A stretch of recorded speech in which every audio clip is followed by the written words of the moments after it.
As I told you, I'm the CEO at PRE, a company from Breda for the last 20 years. But I'm also I became the CTO of HELIOX Group. And as you can see by the picture, HELIOX is one of the European market leaders in charging infrastructure for buses. In fact, we are number one from the Netherlands, I believe, although Netherlands is a small country. Our core product is electrification projects. So it's not only the hardware. We do have the hardware, as you can see here. We also have the software to manage the energy flows. And basically, we have a mission and a vision to become a service company.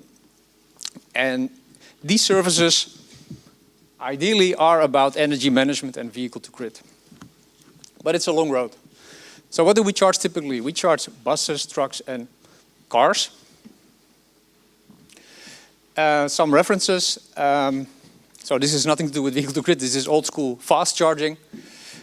GVB, Amsterdam Central Station, Amsterdam Airport. You will find buses with these pantograph systems. They're all charged by HELIOX. We are a European/US company. We do a lot of projects also in Europe. And this is a hybrid project for bus and cars in Glasgow. Yeah, so it's about the real stuff. It's about the hardware. It's about what we call big fridges, big boxes. We try to style them here with some design. We have two product ranges. One is for pantograph bus kind of systems. And they go up to 360 kilowatt. There's a roadmap to go even to 1 megawatts for long-haul transport. Secondly, we have chargers for passenger vehicles. And they are called the rapid chargers. So, vehicle-to-grid. A lot has been said already, of course. There are, to explain that market and the things we are in, it would take way more time than just these few minutes. But the easiest way to explain it is that if you can store energy somewhere, you can smoothen out your energy peak in the morning and in the evening. So this is, let's say, without energy storage, and this is including energy storage. And as you can see, those peaks are lower. Now, we're not all engineers, but to explain it for, let's say, for a non-expert, if you would store energy in your house, for example, your iPhone charge cable that can do 1 amp will be sufficient to power your house.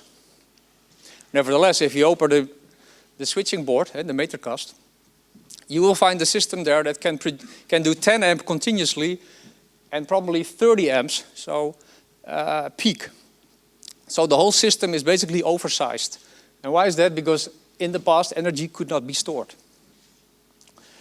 With vehicle-to-grid and with battery storage or any kind of storage in general, we have way more better opportunities to better utilize the grid. Now, there are two main markets I would like to address. One of them is of what we call the night guard. Yeah, you can get paid today for your flexibility. If you promise that if it's needed, you will support the grid by reversing the energy flow, you can get money without doing anything because it will never be needed. At least not in the Netherlands. And that's why also the greenhouse farmers, they make a lot of money now because they have very low gas prices and they get paid to be standby, first of all. And even if they supply energy to the grid, they make a lot of money because that price is fixed for many years. And that also illustrates the problem because the energy market is heavily regulated. And whenever there's regulation, the market has problems to find itself. The goal of the market is to balance demand and supply, but if there are so many taxes and other stuff, this will not happen. And that's why if you saw the picture from Gautam, it could even be interesting to drive cars with batteries from Groningen to, I don't know, to Eindhoven and make money. Yeah? So, we believe in, first of all, everybody needs energy, everybody needs affordable energy, it's a right, but we also want to like a market mechanism. Today, in your house or as a company, if we would use all the cars in our company to fully balance the grid, there is no incentive. Not at all. So if we make this line totally flat, for us as a company, there is no incentive. And that's one of the problems. If there's no incentive to balance your power, for, let's say, for small and medium companies, it's a problem, because why would you do it, right?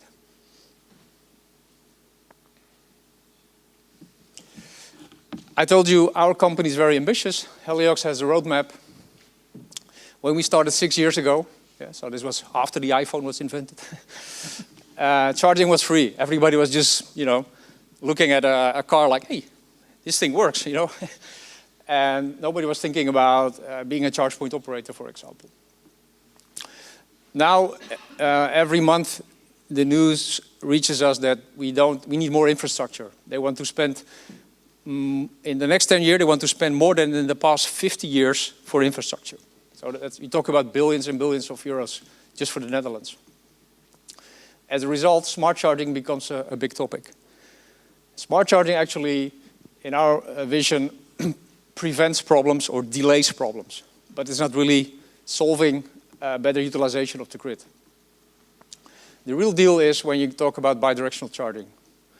And since there are no regulations, so first thing you do is optimization behind the meter to prevent things like double taxation, as just was addressed. But in the end, we hope, and we trust also on the politics there, that bidirectional charging, so actually supporting the grid and preventing congestion, will actually be rewarded for what it's worth. And to illustrate that, the only mechanism that the grid operators use today is what they call the capacity rate. The capacity rate is a system that would sound like, if you would make a comparison with the motorway, if you pay motorway taxes for the road to use the road, and if you have only one speed ticket in that month, your road taxes for every kilometer that you have driven would, I don't know, double or triple. And this has nothing to do with bringing supply and demand together. It's just a brutal measure to prevent peaks on the grid. And I believe this system is also now introduced in Belgium.